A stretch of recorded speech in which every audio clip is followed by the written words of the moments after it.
So we will be recording just this part of sharing the Satir Change Model.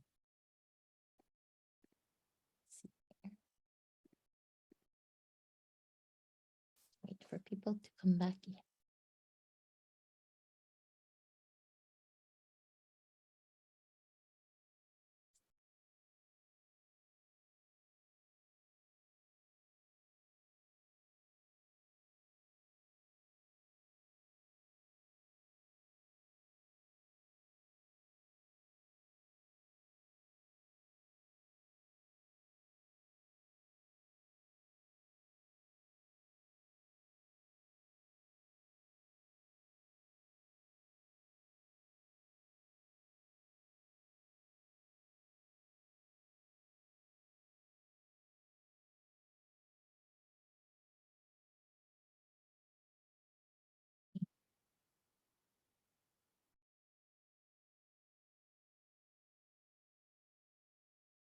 So I would love to start so that we have more time also in terms of fielding questions and answers.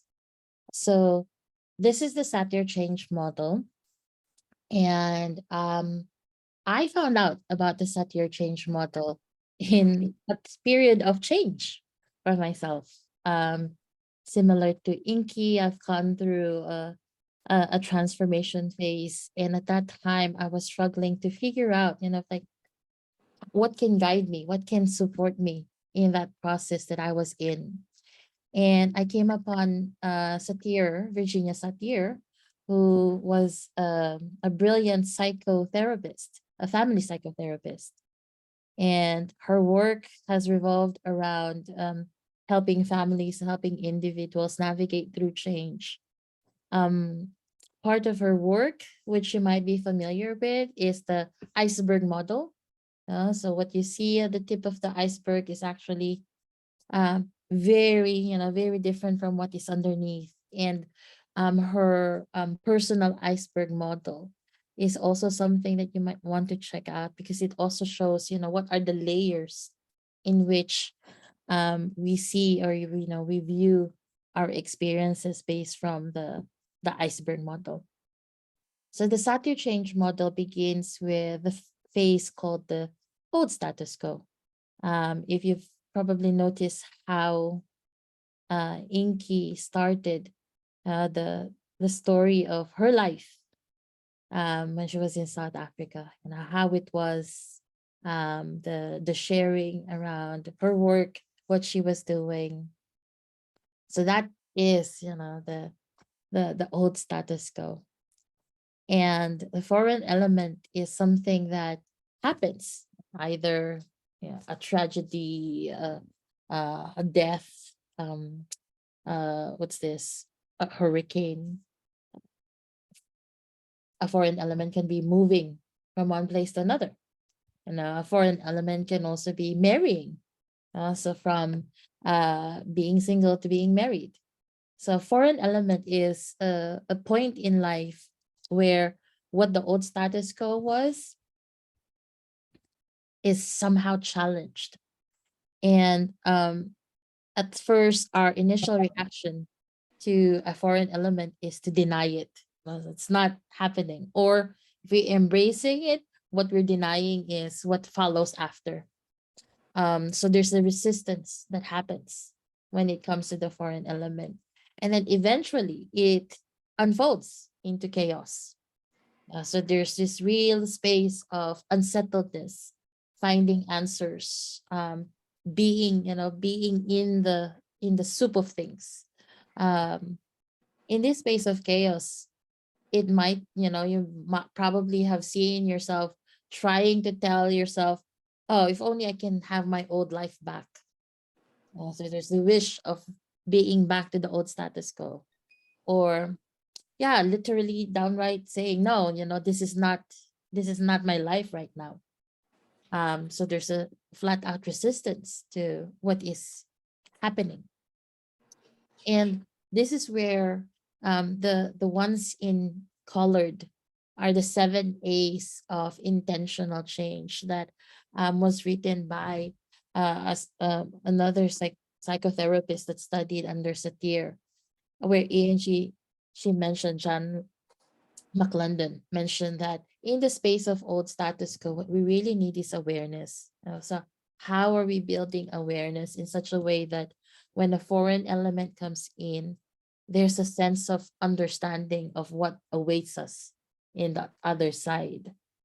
Um, Similar to Inky moving from I was working in Indonesia and I moved here in the Netherlands for love. I didn't have that awareness of what would change for me. It's like there's just like a okay, I want to be with my partner. And being in my partner means, moving halfway across the globe to be with him. Yet I didn't have an awareness of what would it impact when it comes to my career, my self-esteem, the language that I don't know about, the culture that I don't know about. So there were a lot of things that was not within my realm of awareness. And that chaos is really a space of experimenting, trying different things, moving at the pace that you're comfortable of. Sometimes we try to move in a space of chaos um, faster because we are not comfortable to be in chaos. Yet, actually, chaos is a place of really trying to settle, really trying to figure out what is it that I'm wanting to bring from the old to the new. It's also a time of harvesting. What am I bringing? What am I keeping? What am I letting go? And chaos is at that time of trying different things, of looking at ways in which you can learn about new practices or new methods or new ways of doing. And like I said, it can be so uncomfortable sometimes that you're like, I just want to go back to my old self, or I just want to get out of chaos so fast that you're trying to, speed up your way out of chaos. Yet what is very crucial here is really acceptance of where you're at, what is going on in this period in your life. And as you experiment, try new things, let other things go, bring out new ones, you get to a point where you have this transforming idea, where things somehow just lands and you're like, oh, wait a minute. What if I try doing this? And similar to Inky, one of the things that you've mentioned of that letting go of being a parent felt like one of the transforming ideas that propelled you to say, okay, if I shed this, then what? And transforming idea is really a time of authorship of saying, okay, if I shed this, can I really commit to this? Am I really doing this? So transforming idea is also having that recommitment to yourself of this is something that I would want to try to see if I can get out of chaos, to see if I can get to a new state. And as you try and integrate new ways of doing, new ways of being, and practicing it, you get into a place of articulating, sharing this with others, sharing your story with others, finding people who are also doing this. And this is why in this space of integration and practice, community is very important because it is where community that sustains you in this transformation. Because it's so easy to go back to the old status quo, to our old patterns, to our old ways of doing. But when we have others that we feel accountable for, when we have others who are doing this with us, then the application is makes it easier when we're doing it in community. And then over time, as you can see, we get to a new status quo. And this new status quo is this new life that you have, this new phase wherein there's a lot of activism and altruism. Activism because you've gone through a lot, you've had insights and new ways of doing, and you just feel compelled to what might be a next step for others? And how can I be of service? Like what Inky, what you're trying to explore now, right? Of maybe there are other students like this. How can we support them? What is made possible if we do this together? So this new status quo is a place where there's such a ripe sense of activism and altruism, wanting to give, wanting to share, wanting to provide guidance and awareness for those who might be going through the same, so that hopefully with with the guidance and the awareness that you're providing, that their chaos might not be as deep. So it's not to prevent them from chaos, but it's to support them that in the time that they get to chaos, they won't sink deep into it. So there's a cushion to that chaos. And then, of course, over time, I see this as like a expanding spiral. Over time, that new status quo becomes an old status quo. And then another foreign element comes in that entrusts you into a space of chaos. And this is the model with which Inky has shared her story. And this is a model in which we experience our life stories. Our stories of rerouting are, yeah, I would say it's not just really about place, but also moments where we've shed the old status quo because it no longer serves us or it's no longer fitting to where we're at. And what we will be doing in the next 10 minutes, I do hope you have paper and pen, is for you to just think of one foreign element in your life and plot what happened. What was your old status quo? What was that foreign element? What was the chaos that got you, that it led you to? And what was the transforming idea or ideas that helped you to get into integration and practice and to where you are right now?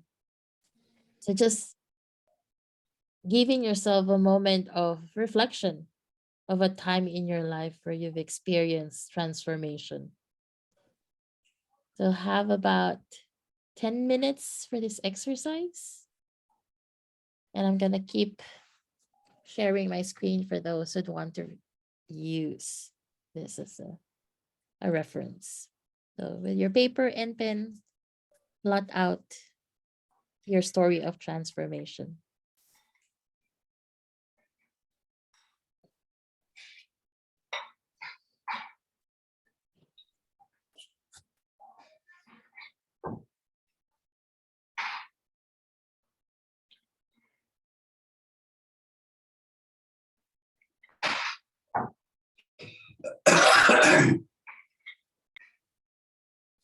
And if there are questions, please feel free to raise your hand or unmute yourselves.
you are finished in plotting your change, Satir Change Model, please feel free to open your video so we know that you are done.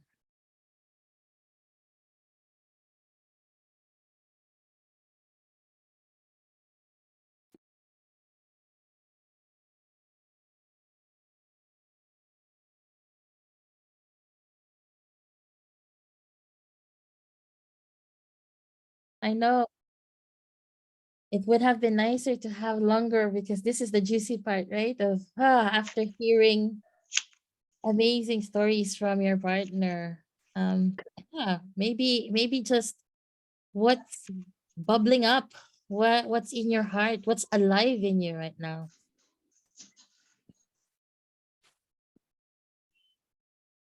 Inviting those whose voices are not been heard yet. Would be great to hear your voices too. So I will start. When you shared this change model, so one thing that was amazing was, how it actually fits into everything, like the iceberg model, as you said. So that was fascinating. So I will use this as a tool forever. And sharing my story was it's good. It's good to release the tension that I have in my heart. That changes I have been through, and I not shared with others much, especially strangers. So that is going to help me a long way. So thank you for that. Thank you. Thank you. I can share. I think just a brief moment that I was in the breakout room with another person. There's like you hear your own stories and their stories. That I think the practice of listening, you kind of resonate with the other person at a different level because and it might be just a nuance of the story, but you feel very deeply connected to what the other person is saying. Yeah, thank you. Thank you, Agnes. That was the same thing that Maria and I were sharing about. That when we hear each other's stories, we actually see each other. In Filipino psychology, we call this kapwa. We see each other's shared humanity. That the myself and the other is just one and the same. So we are in kapwa. Yeah, Ubuntu for Africans. Yes. Who else would like to share their experience?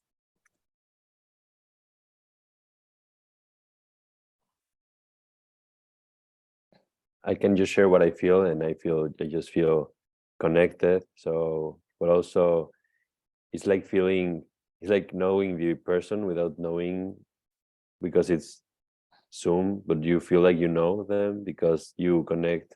You feel the sorrow and you feel proud. So it's a great feeling. That's the only thing I can say right now.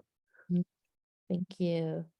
This is also why I love this process of Pakikiramdam. Like we were just 10 minutes, 20 minutes with another person, and yet it feels like we know them for most of our lives already. And this is that, that when we witness each other, we really create that deeper connections.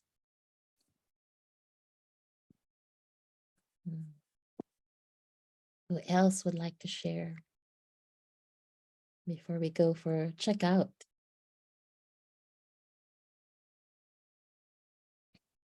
So I'm going to pass it on to you, Yan, for our checking out. Thank you. It was such a profound experience.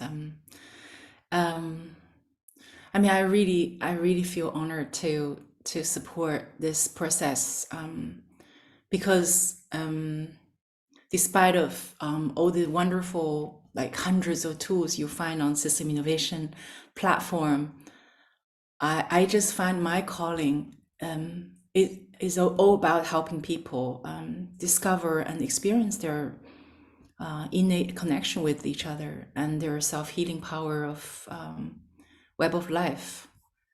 the whole transformation we want to see, and the system change we're trying to drive, is actually all about transforming despair and overwhelmness into inspired and collaborative action. That's what I see is the essence of system innovation. So with that, Sam, now I just want to invite you to share one sentence that you wanted to give each other as a gift before we say goodbye and step into our own life. Whoever wants to start.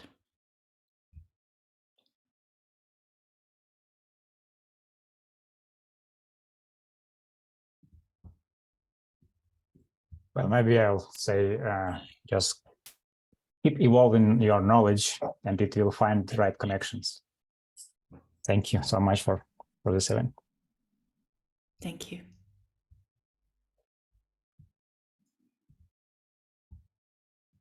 Maybe we can speed up the process by inviting the next person. Who you would want to invite?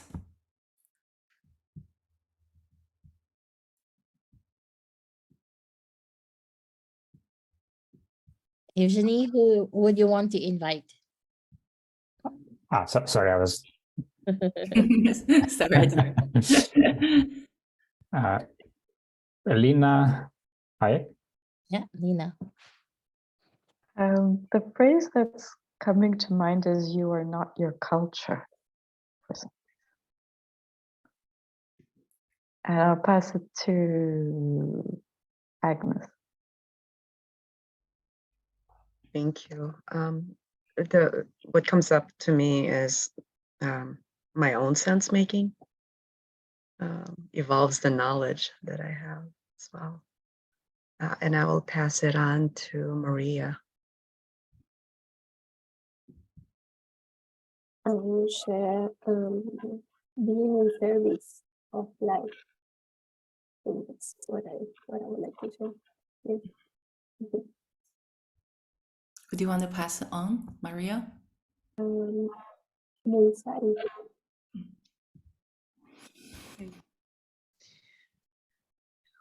What came up for me was, in your journey of transformation, the thing that you might feel ashamed about might actually be the things, might be the thing that others admire you for.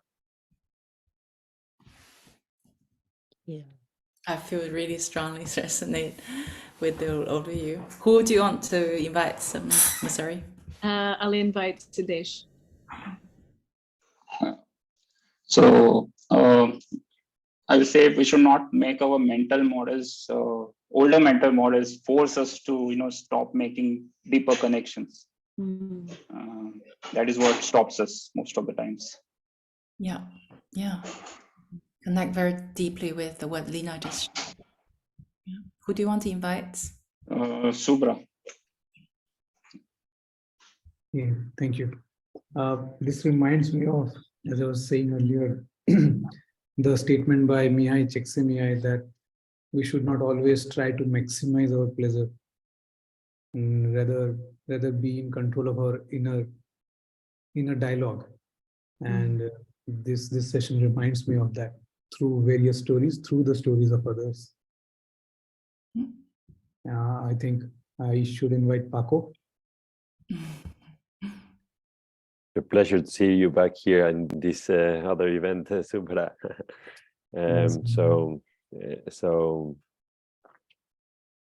My sentence is, I forgot the second part, but the first part is just, I feel you. And that's it. I feel you. Thank you. Thank you. I feel you. This is the second part. I feel you. I feel you also within myself. So I feel you in me. I don't know in English what's best, whatever.